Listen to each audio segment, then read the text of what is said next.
प्रिय बच्चों, नमस्कार। द्वितीय वर्ष कला की हिंदी साहित्य की इस कक्षा में आप सभी का मैं अभिनंदन करती हूँ। कल हमने रीतिबद्ध कवि आचार्य मतीराम की मतीराम सतसई में से कुछ छंदों का अध्ययन किया था। वह सभी छंद श्रृंगार परक छंद थे। बच्चों, मतीराम ने जो मतीराम सतसई लिखी उसमें लगभग 703 दोहे हैं और उन 703 दोहों में से लगभग 626 दोहे श्रृंगार परक हैं, जिसमें मतीराम ने नायिका के नक्शिक सौंदर्य के अंतर्गत विभिन्न प्रकार की नायिकाओं का बड़ा सुंदर चित्रण किया है और नायिका भेद के आधार पर भी नायिकाओं का चित्रण किया है। कल हम पढ़ चुके हैं कि किस प्रकार से उन्होंने रूपवती, प्रोषितपतिका, मानिनी आदि नायिकाओं का चित्रण अपने मतीराम सतसई में किया है। उसी क्रम में, उसी अनवरतता में अब हम आगे के छंदों को पढ़ेंगे। आप सभी अपनी पुस्तक को भी साथ में रखें ताकि आप इन सभी छंदों को अच्छे से हृदयंगम कर सकें। पहला छंद है, उसका मैं वाचन कर रही हूँ कि तेरे मुख की मधुराई जो चाखी चख चाही। तेरे मुख की मधुराई जो चाखी चख चाही, लगत झलज जंबीर सो चंद चूक सो ताही। बच्चों, प्रस्तुत छंद में मतीराम ने नायिका के मुख का जो माधुर्य है उसका बड़ा ही सुंदर स्वाभाविक चित्रण किया है। मतीराम ने संपूर्ण अंगों के सौंदर्य का चित्रण किया है। उसमें उन्होंने मुख के सौंदर्य पर अगणित उन्होंने छंद लिखे हैं और मुख की कांति, मुख की आभा और उस आभा के प्रभाव का बड़ा ही मनोरम चित्रण वो करते हैं।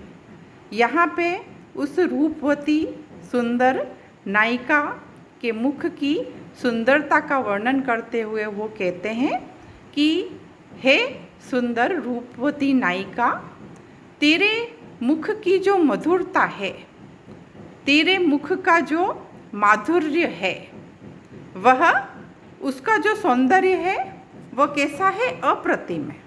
अप्रतिम उसका सौंदर्य है।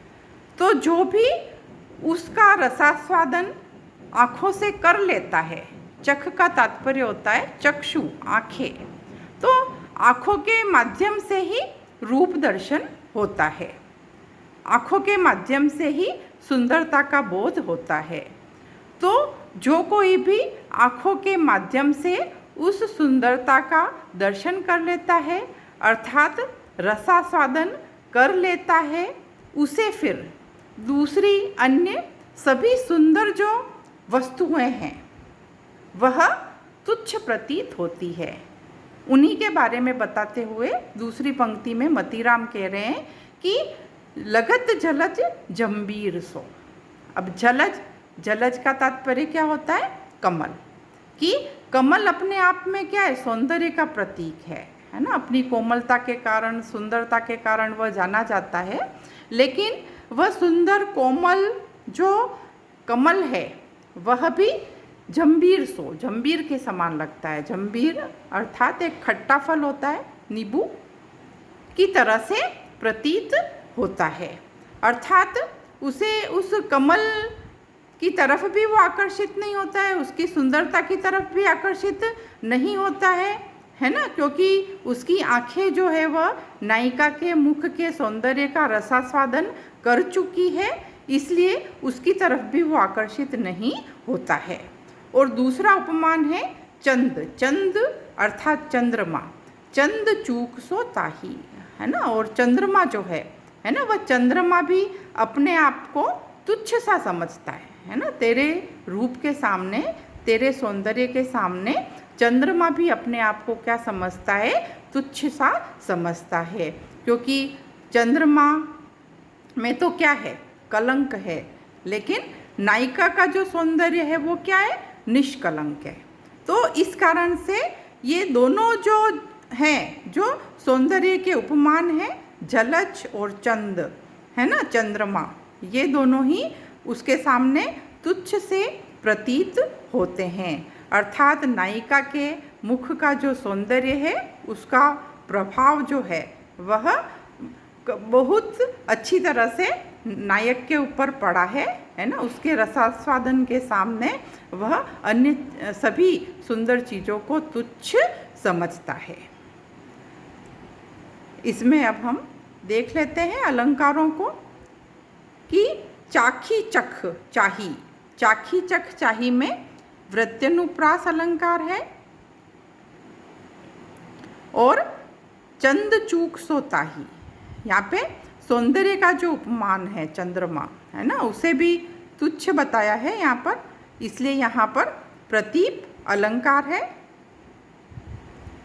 और कल मैं बता ही चुकी हूँ कि मतीराम सतसई में किस छंद का प्रयोग किया है उन्होंने, दोहा छंद का प्रयोग किया है। अब हम दूसरा छंद लेते हैं कि जब जब चढ़ती अटानी दिन चंद्रमुखी यह बाम, तब तब घर घर धरत है दीप बारी सब घाम। बच्चों, इस छंद में मतीराम ने चंद्रमुखी नायिका का अत्युक्ति परक चित्रण किया है। अत्युक्ति भी रीतिकाल की बहुत बड़ी विशेषता है, जिसमें कहीं कहीं पर नायिका का बड़ा चढ़ा करके सुंदरता का वर्णन जो है वह किया जाता है। अब चूँकि यह नायिका है, वह कैसी नायिका है, चंद्रमुखी नायिका है, अर्थात अत्यंत सुंदर नायिका है। और जब यह नायिका जब जब चढ़ती अटानी दिन, अटानी यानी जरोखे पर, जब किसी दिन यह चढ़ जाती है, जब किसी दिन यह नायिका जब ऊपर जरोखे में चढ़ जाती है, तो क्या होता है कि तब तब धर धर धरत है दीप बारी सब गाम, है ना, कि सब गाम, गाम यानी गांव की, और बारी यानी स्त्रियां क्या कर देती है कि अपने घर में जो दीपक होते हैं वह क्या करती है, अपने अपने घर के दीपक को एक तरफ रख देती है। अर्थात दीपक को एक तरफ रख देने का तात्पर्य क्या है कि दीपक जलाती ही नहीं है, अर्थात उसका प्रकाश, सौंदर्य का जो प्रकाश है वह इतना तीव्र है कि उसी से सारा जो गांव है वह प्रकाशित हो जाता है। तो बच्चों, यहाँ पर आप सभी को पता चल चुका होगा कि यहाँ पर बढ़ा चढ़ा करके वर्णन किया गया है, इसलिए अतिशयोक्ति यहाँ पर अलंकार है। और रीतिकाल के कई कवियों ने इस प्रकार के चित्रण किए हैं। बिहारी के दोहे में भी हम कई जगह पर इस प्रकार चंद्रमुखी नायिका के वर्णन हम पढ़ते हैं कि वह जब ऊपर जाती है तो लोग जो है वह क्या करते हैं कि सब अपने दीपक को बंद कर देते हैं। तो ज़्यादातर जो श्रृंगार रस के कवि हैं उन्होंने संयोग श्रृंगार के अंतर्गत इस तरह के चित्रण किए हैं। अब हम इनके अलंकारों को देख लेते हैं कि जब जब में पुनरुक्ति प्रकाश अलंकार है, तब तब में भी और घर घर में भी पुनरुक्ति प्रकाश अलंकार है। और छंद जो है वह क्या है, इसमें दोहा छंद है। तीसरा छंद पढ़ेंगे अब हम कि दूनी मुख में छवि भई बेसरी धरी उतारी, हरि के उरसोई लगी करती रसोई नारी। है ना। प्रस्तुत जो छंद है वह भी सौंदर्यपरक छंद है और यहाँ पर मतीराम ने अपने इष्ट देवता कृष्ण को भी संबोधित किया है और उन्हें ही यहाँ पर अपने छंद का नायक बनाया है।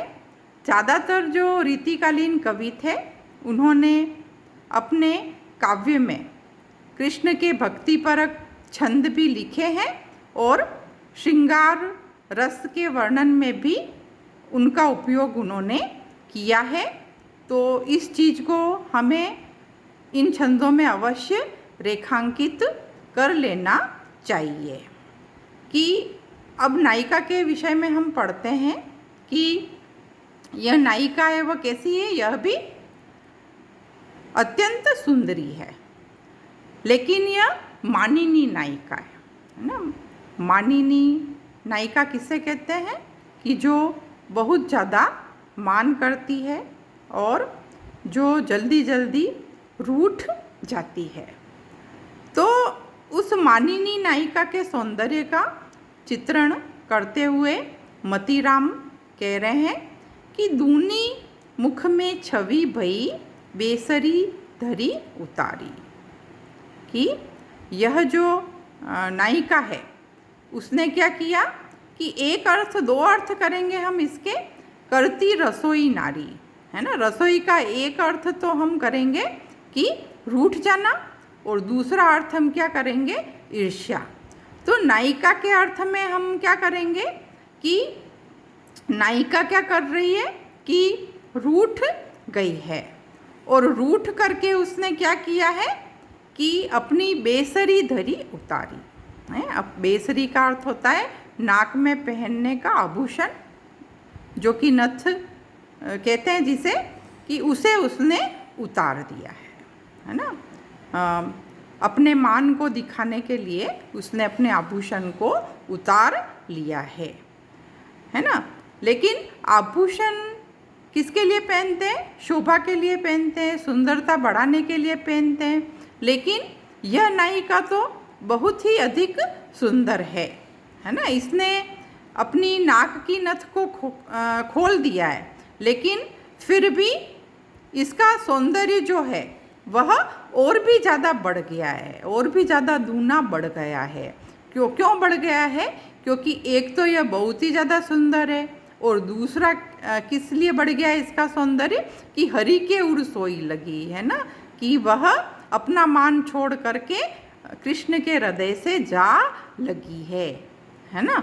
तो कृष्ण के हृदय से जा लगने के कारण उसके अंदर जो भाव उत्पन्न हुए हैं, उसके अंदर जो प्रेम और लज्जा के भाव उत्पन्न हुए हैं, उन भावों से उसका सौंदर्य और भी अधिक द्विगुणित हो गया है।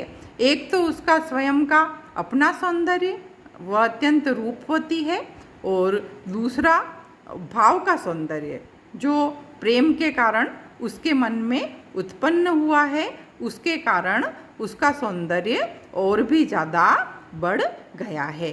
तो एक अर्थ में तो हमने उसमें रूठने के अर्थ में किया, और दूसरे अर्थ में हम इसका अर्थ ईर्ष्या के अर्थ में भी कर सकते हैं कि दूसरी जो स्त्रियां उसे देख रही है ना, कृष्ण के हृदय लगते हुए, तो उनके मन में भी क्या भाव आ गया है, ईर्ष्या का भाव आ गया है।